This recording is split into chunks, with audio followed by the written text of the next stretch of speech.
We are beyond the unofficial start of spring here at Aqueduct with the 2015 Gotham Day program in the rearview mirror. The snow on the main track, the inner track, however, in tip-top shape. And look at that, the flowers are in bloom here at the Big A. We're glad you're with us, off and running on this edition of the Racing Report. It's Andy Serling, Richard Migliore, Jason Blewitt alongside. And I think there was a point Saturday where I turned to both of you and just said, there's too much going on. I can't follow all the stakes around the country. It was that kind of weekend. No, I agree. And not only did the stars show up yesterday, but they really showed up. We saw one sensational performance after another. It was a great day of racing, and we had a tough week. Not much racing going on here because of the weather. But this was so much fun to jump back in, and we got so much to talk about. Indeed, we do 4 tracks, a dozen races from top to bottom, a number of the best divisions and best horses in training on the show. And we start out with Saturday's 63rd running of the Gotham 3-year-olds. 85 Kentucky Derby points up for grabs. El Kabir, a new tactic, winning from off the pace. Well, a couple of things to note. Lieutenant Colonel broke slowly, never had a fair chance. Whether or not he's good enough remains to be seen, but he was wide the whole way. Classy Class broke slowly, but the rider did a good job getting right to the rail. El Kabir, though, as Jason said, he showed a new dimension. They were going fast up front. Very, very good ride, though, by CeCe Lopez, getting to relax and getting over the inside as soon as he could, because you had to be on the inside for at least a portion of the race to be successful in yesterday's card. And I think that's what stood out to me about his ride, just how calm and cool he was. And, of course, when you've got a horse that's running well underneath you, it kind of lends itself to giving you that kind of confidence. I thought the key to the race was coming up, going to the half-mile pole, because when you've got a horse that possesses speed like him, and you need to go forward to make sure you secure your position into that turn, sometimes you set them off, and then they want to do too much. He actually was able to slide in there and then idle a little bit, kind of like driving a car. Yeah, no, this was a perfect ride by him, and I think you and I had agreed he got a lot of unfair criticism off his ride in the Withers, and it showed that CeCe shrugged it off. He knew he did the right thing, and he was able to be confident with this horse, and this horse gives him the confidence. He gets in between horses, he angles out, everything goes well for him. The trip works out, but I think the horse gave him the trip. He ran very well, and he's just better than these horses right now.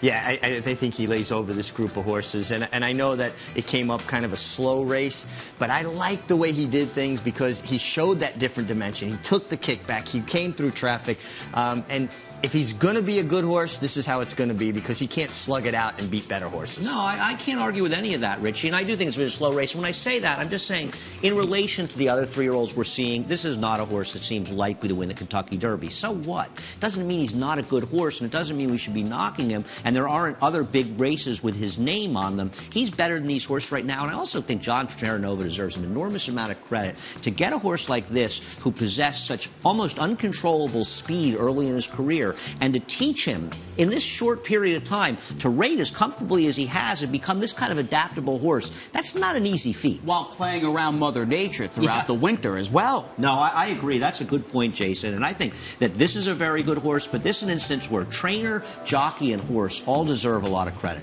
I agree with all that, but you think about good horses in the past that showed a lot of speed as young horses, even Crypto Clearance. One of my favorites. You know, right? We come up with that. That when they learn to use their speed differently, they still have the speed, they just use it in a different fashion or a more efficient fashion. And a lot of the credit obviously goes to John Terranova, but Simon Harris, his exercise rider, who's done a tremendous job, and a guy who knows his way around a good horse, has gotten on a lot of good horses for Baffert and other people over the years. They've worked very hard to get this horse to do it this way, and it's paying off. As long as you don't bet the tips that Simon gives you, he's got a lot to offer. Indeed he does, and that conduit with the Baffert horses to New York is run right through the John Terranova stable. An 85 buyer for the Great Colt by Scat Daddy, owned by Zayat Stables. The April 4th TwinSpires.com Wood Memorial seems on his radar. He'll be meeting Upstart. Let's get down to Tampa Bay, and we'll check out the marquee race of their winter meet, the Grade 3 Tampa Bay Derby. And this was supposed to be the big matchup between the two Stone Street horses, Carpe Diem and Ocean Knight, and that just never materialized. I think we saw in this race one of the reasons Ocean Knight probably didn't come up for the Gotham, because obviously things went badly wrong for him.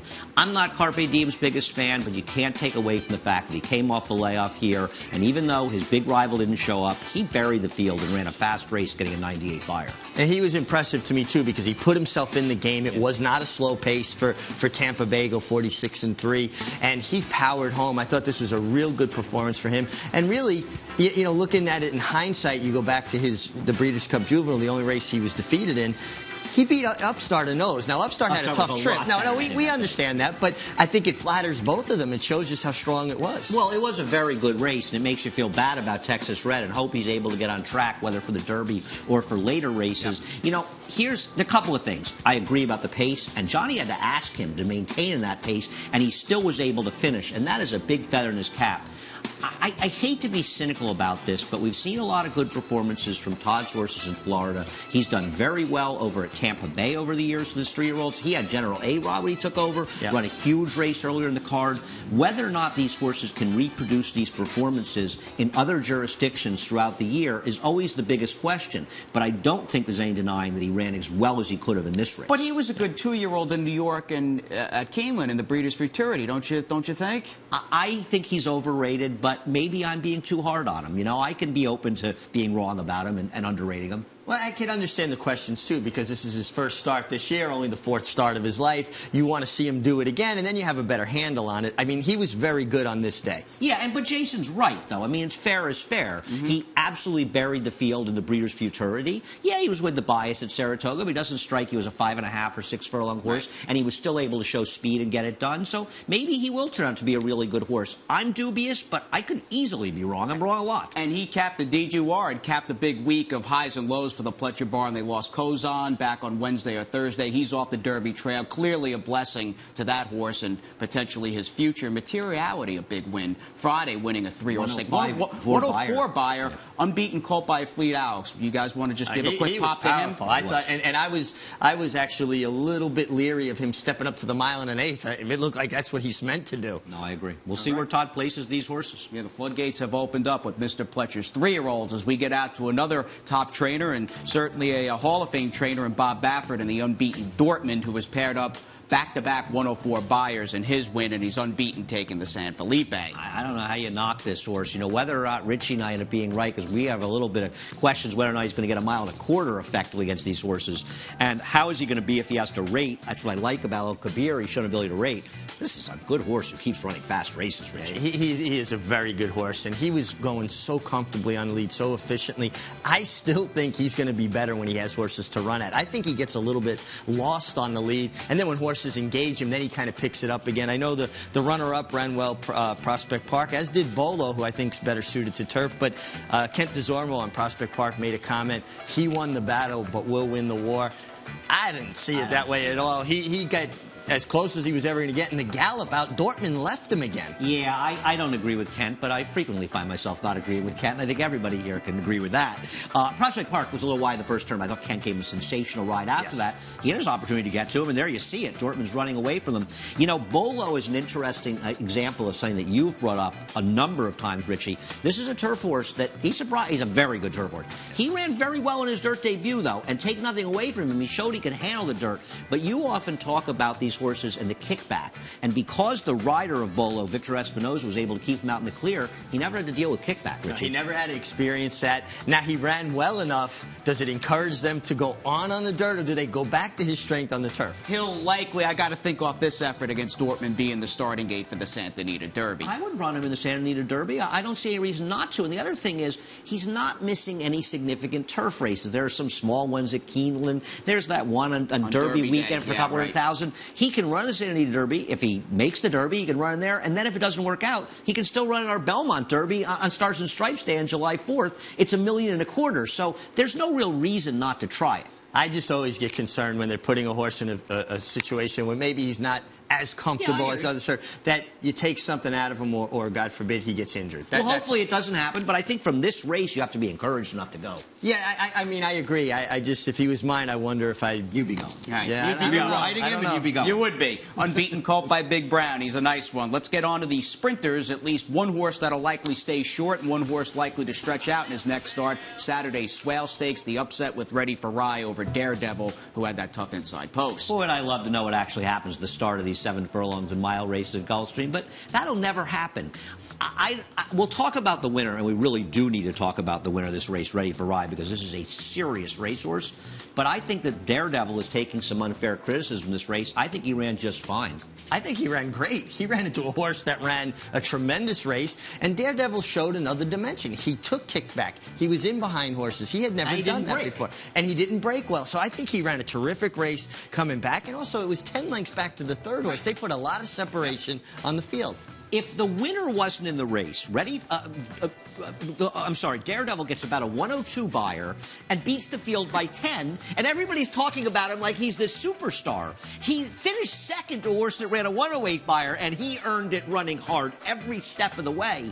And all of a sudden, everybody's going, he's a bum. He didn't come back. It's like, you guys are not looking at this realistically. Daredevil just ran into a horse that ran like racehorse time. Yeah, I agree with you. But that's it. People get overwhelmed with wins and losses, and maybe don't look at the whole picture sometimes. The ones matter in the PPs. We talk about it all the time. Horses being just overbet because they've got wins on their resumes. And now, speaking of wins, Tom Albertrani off the schneid down there, a 3-win Saturday after being blanked. He was like 0 for 60 going into the program. Well, everything was forgotten after Saturday's races, and this win by Ready for Ride. He got a 108 figure. He got almost the same figure, I think a 109 or 108 for Honor Code. We're going to see that coming up. I mean, I don't know what you say. This was just, and he didn't get lucky to win. He was running hard the whole way. I like that Daredevil never gave up, but he was never getting Ready for Ride. No, Ready for Ride was extremely good on the day, and we talk quickly about the slump that Albertrani was in. Sometimes, just because a trainer isn't winning doesn't tell the whole story. He had a bunch of seconds. He had a disqualification. A trainer can only get them ready, and if they run well, then he needs bounces, good rides. You need some luck, and I think he was just unlucky, but he broke out in a big way. You have to be a little unlucky to be 0 for 60. Yeah. Well, 4 races down, 3-year-olds are out of the way, but consider this. We still have Shared Belief, Honor Code against Private Zone and Wicked Strong, and a lot more coming your way here on the Racing Report.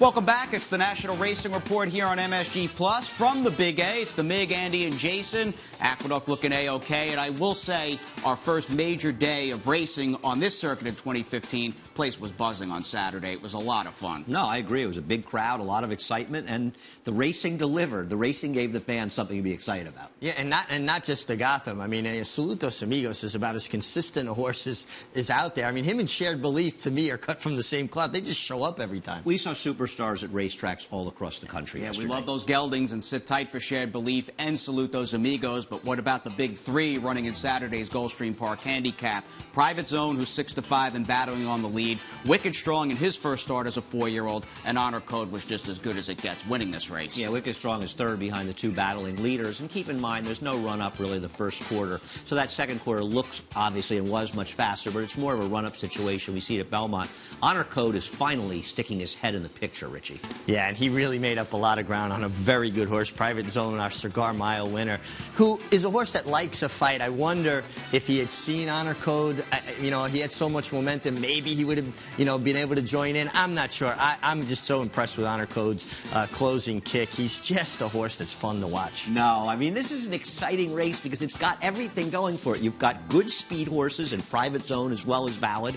Neither of them gave an inch the whole way. You got the comebacker Wicked Strong, who will get better with racing and perhaps some more distance. And then you've got that flying closing kick from Honor Code. I mean, this was just a sensational horse race involving some sensationally talented horses. Sensationally talented horses, and you got to give so much credit to Shug McGahee. Obviously his patience and overcoming this horse's physical problems and getting him good. And my question to you guys is, do you think he's best a mile and under with that because it intensifies the closing kick, or it's too early to make that assessment? It's too early to make the assessment. He did win the Remsen, an oddly run Remsen, but he won it nonetheless. I think it's pretty easy for Shug to find that out in a positive way. If he was mine, he's not my horse. You run him in the Grade 1 Carter, a Grade 1 race. You're supposed to be in there at 7 furlongs. Yeah.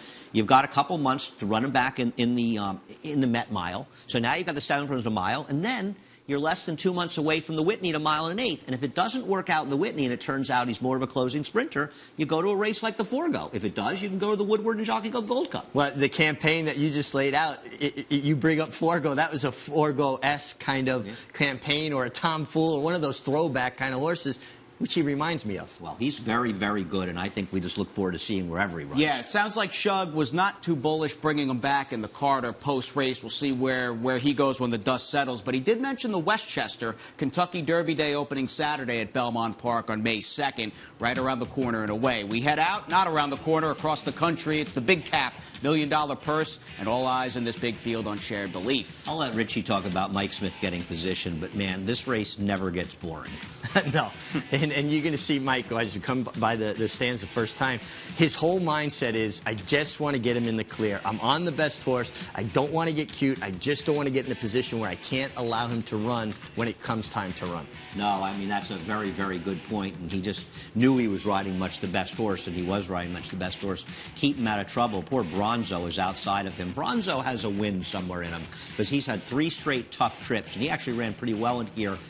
I don't want to just talk about Shared Belief. Can we give a little bit of love to Moreno? This wasn't a slow pace, and he fights it out and actually comes back to get second. He's so game, and it was game when he was good last summer at Saratoga. And to come back in this field with this pace, going 1.25 miles off the long layoff, a credit to Moreno and his ability. He ran tremendous, and his work tab kind of tipped his hand that he was in good order. And when you work 3/4 and 10 and change anywhere, I don't care what racetrack, you know a horse is good. He ran tremendous.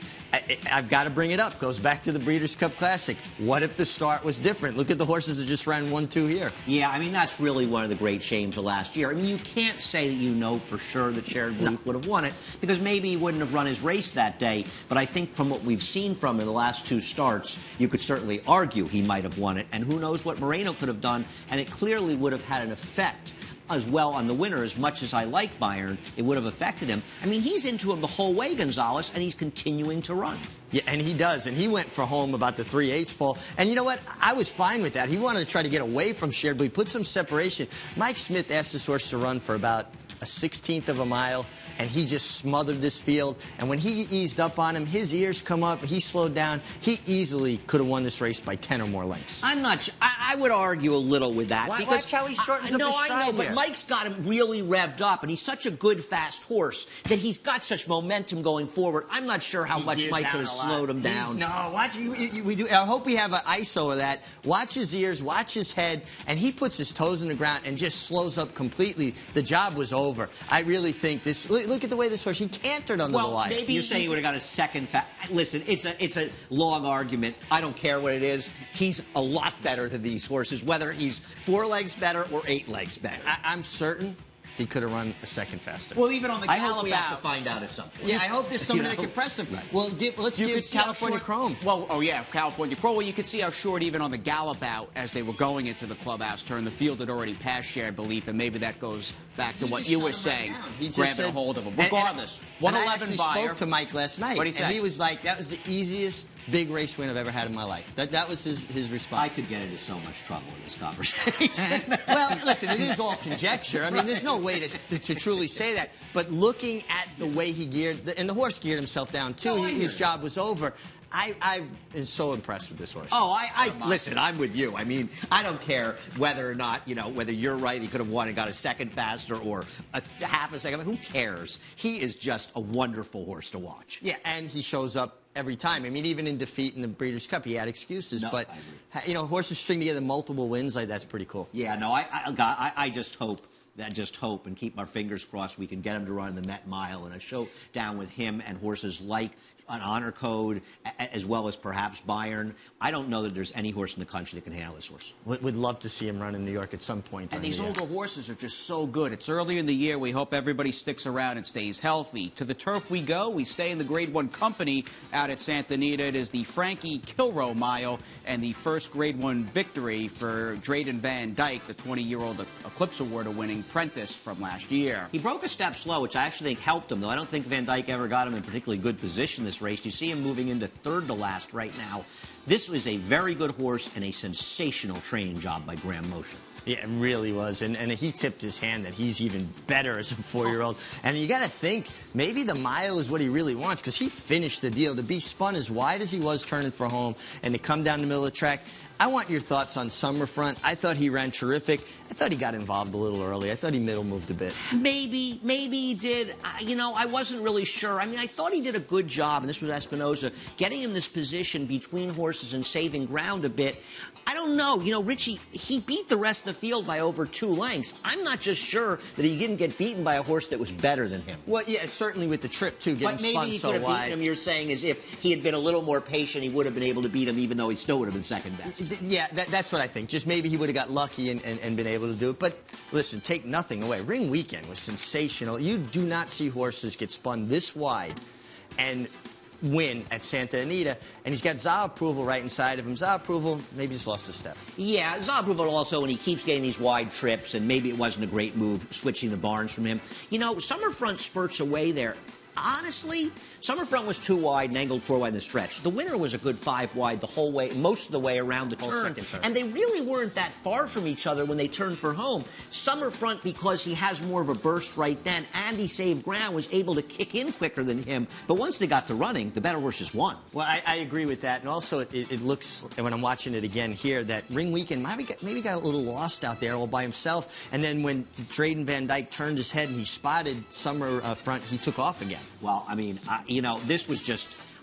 this was an awe-inspiring performance by him. And these horses are good. They're legitimate milers, these horses. They're good turf horses. I mean, I look forward to seeing him down at Keeneland. You have to think that they're looking at the big race down there with Ring Weekend, a mile race. And this is his first race since the Breeders' Cup. And to put in a performance, or the day before the Breeders' Cup, actually, performance like that, that's just amazing. You just want to see everybody take on Wise Dan. No, Wise Dan's not going to be running. I wish he was. Should be a big field. Wise Dan doesn't want to be, wouldn't be eager to face the Ring Weekend we saw in this race. No, I agree.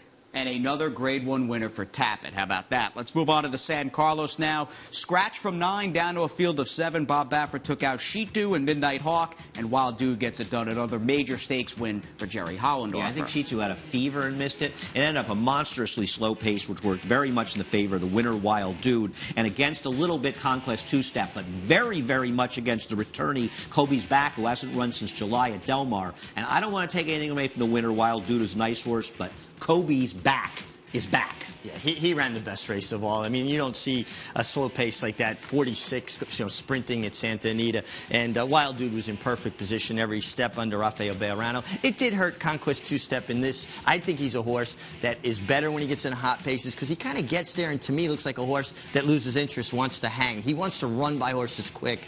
I think it hurt him, but the best horse to me was the second horse, Kobe's Back. And Kobe's Back, I wish he could learn to get out of the gate. He's a horse that doesn't have much speed, that also compromised himself by always getting left. He only broke about a length slow here, which is better than he frequently does. Remember him in the Bayshore last April? Well, yeah, I mean, that's what compromised him in that race, and he's done it even worse than that. He switched barn to Peter Urton's barn. We'll see if he can keep moving forward. A very promising effort by him. And with the first full weekend in March down, Jerry Hollendorfer, #1 trainer in the country, $3.3 million in purse earnings. We move on and come back home, in fact, to the Big A, Saturday's Tom Fool, race number 4, Blue Cap sitting third. Salute those amigos, a 111 buyer for his 4th consecutive stakes win. I know Richie watched this race and thought, why can't I ride horses like that? I mean, this horse just does everything for the rider. Cornelio asked him. He blew by this field. This is a good horse. This is a really good horse, and he looks like a jockey's dream to ride. Whatever you want to do. He'll put you up in the game if you want. He'll drop further back if you want. He'll cover him up. And let's not lose sight of this. 125 pounds in an era when horses don't carry weight. He's kind of getting up in that area where, like, wow, you got to be impressed with that as well. No, I agree. He's carrying weight, and he's still running fast races. A 111 buyer, the same buyer that Shared Belief got. Now, we're not saying he's as good a horse as Shared Belief, but in his division, he may be that good a horse. And it was a slow pace. He tracked it. He came home at almost 23 flat. Well, that goes back to what Mig says. He'll do whatever you want. Slow pace, he's up on the engine stalking. They go fast. He can sit covered up. He can run out in the clear. He's just a good one. Do you take him to Dubai? I would take him to Dubai, and let's give a little love to David Jacobson, who has done a he and his crew have done a sensational job of this. An amazing job. He's a gelding. Go for the big money. Winning a Grade 1 like the Carter isn't going to enhance his value. And a winning 6-year-old mare not purchased for $4 million last November at Keeneland. She'll win her 2015 debut when we come back.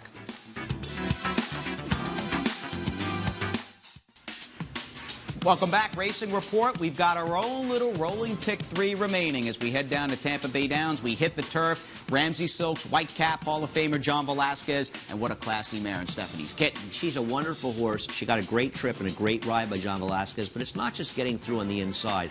I love the fact, Richie, that she was close to the early pace in this race, showing that she's got no rust from last year. Because remember how long it took her to get her act together last year? Yeah, and Frankie Dettori rode her in the summer, which was coming from way back and coming with these flying finishes. I agree with you. She put herself in the game. She worked out a great trip. Johnny Velasquez seems to fit this mare like a glove. Yeah, and Chad Brown, who lost a couple tough ones, he runs 1-2 in this race, and he's done a great job getting Stephanie's Kitten back to every bit as good as she ever was.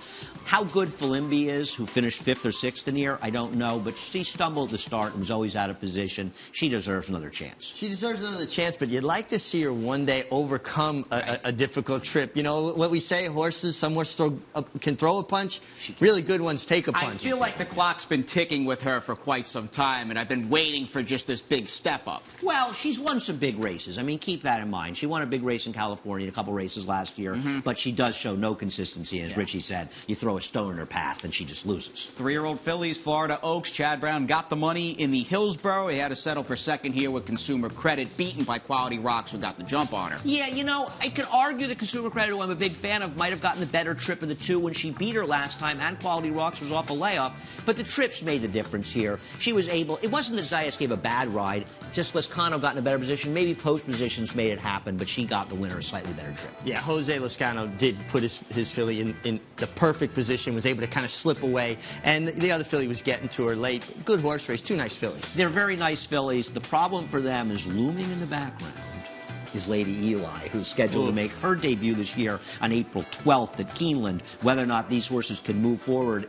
and see how she does as a 3-year-old remains to be seen, because none of them can beat her at this point. Well, we think of the Belmont Oaks, of course, during that Stars and Stripes Festival, and you pick up Belmont Stakes tickets, clubhouse, and/or grandstand at BelmontStakes.com. You'll get free admission to the Stars and Stripes Festival. As we wrap it up, race 12 of 12. We head back to Gulfstream Park. We'll check out a turf race for the 3-year-olds, the rescheduled Palm Beach. This winner, I mean, we couldn't show the whole race, but the favorites bottled up the 5 for Chad Brown and Javier Cascalado, while this winner made a big 6-wide move, A. Campari, a horse who broke his maiden in a dirt race off the turf at a huge price at the Big A.